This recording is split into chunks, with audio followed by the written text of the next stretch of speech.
सकते हैं कि ओबीसी के लोग, एससी के लोग अनुसूचित जनजाति नहीं है। ये आप कह सकते हैं कि ये लोग अनुसूचित जनजाति नहीं है, लेकिन ये आप नहीं कह सकते हैं कि ये लोग मूल निवासी नहीं है इस देश। साथियों, एक मैसेज मैं देख रहा हूं बड़ी लगातार से वायरल हो रहा है, जिसमें कहा जा रहा है कि कुर्मी साथी जो है वो आर्य हैं।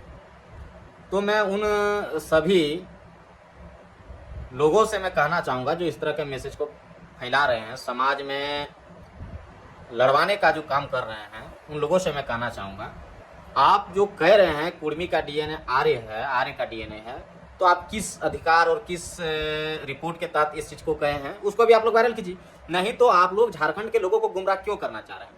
ये लोगों का कहना है कि माने ये लोग गैर मूल निवासी है, यही लोग है इस देश का वासी, बाकी सब आ रहे हैं। तो आप ओबीसी को क्या मानते हैं, दलित को क्या मानते हैं, धर्म परिवर्तित अल्पसंख्यक को क्या मानते हैं? क्या उन लोग को आप विदेशी मानते हैं, भारत के नहीं मानते हैं?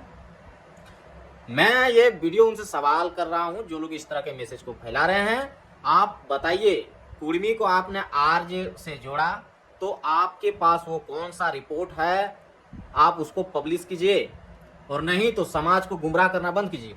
और हमारे पूरे भारतवर्ष के, मैं किसी एक जाति कौम विशेष को नहीं बोल रहा हूं, मैं तमाम सभी हमारे भारतवर्ष के नागरिकों और शिक्षित नौजवानों को मैं यही कहना चाहूँगा, कोई भी मैसेज कोई व्हाट्सएप पर फैला रहा है, उस पर हमारे समाज के लोग विश्वास कर जा रहे हैं, उसको थोड़ा आप लोग अध्ययन कीजिए, और उसको अगर फैला रहा है तो सबूत मांगिए, प्रूफ मांगिए।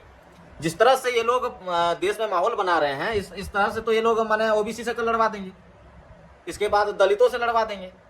जिस तरह का ये लोग मैसेज फैला रहा है कि ये लोग मूल निवासी है भारत का और बाकी सब माने विदेशी है, तो ये लोग बताएं कि ओबीसी कैसे विदेशी है, दलित कैसे विदेशी है, ये प्रूफ दे। ये लोग खुद को माने मूल निवासी बोल रहे हैं, तो आपको ये प्रूफ देना होगा कि बाकी लोग कहाँ से आए हैं, वो लोग मूल निवासी कैसे नहीं है, ये आप लोगों को देना होगा। और नहीं तो आने वाला समय में जो दंगा होगा उसका जिम्मेवार यही लोग होंगे। आप समझिए कितने भयंकर बात ये लोग फैला रहे हैं। ये ओबीसी समाज के लोग के पास जब मैसेज पहुंचेगा तो वो क्या करेंगे, दलित समाज के पास ये मैसेज पहुंचेगा तब वो क्या करेंगे? यानी आप एक तरह से नेग्लेक्ट कर रहे हैं कि इस देश के माइनॉरिटीज, ओबीसी और दलित लोग जो है सो मूल निवासी नहीं है भारत के। तो इस तरह का बात यदि समाज में फैलाओगे तो समाज में एकता, अखंडता टूटने लगेगी।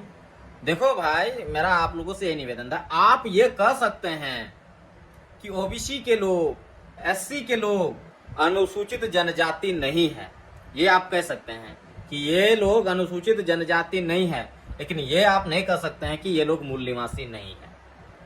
इस देश का जिनका डीएनए L3MN है वो इस देश के मूल निवासी हैं। ये आपके मानने और नहीं मानने से नहीं होगा, ये डीएनए ने प्रूव किया है कि भारत के जिन लोगों का L3MN डीएनए है वो भारत के मूल निवासी हैं। और जो आर्य लोग हैं जिनका डीएनए आप, जिसके बारे में आप कुर्मी को जोड़ रहे थे, R1A1 डीएनए वाले हैं, तो उनका और एससी ओबीसी का एक कैटेगरी में लाने का आप लोग प्रयास ना करें, और इस देश के 85% बहुजन समाज को आपस में लड़वाने का भी काम मत करिए।